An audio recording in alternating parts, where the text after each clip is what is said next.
हे ले पैसा जा हमारे लिए एक सिगरेट और माची ले आवता। एक तो नशा करत हवा और दूसरे हमसे मांगी तो हवा।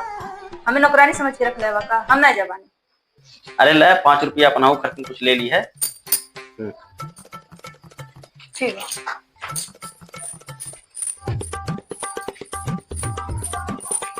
ला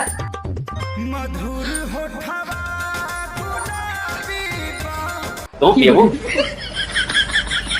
आपने तरह ना सेड़ी समझ लेवा हमको।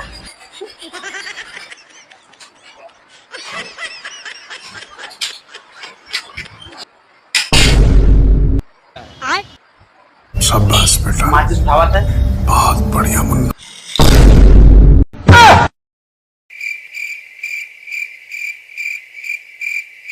आप देख तू, आप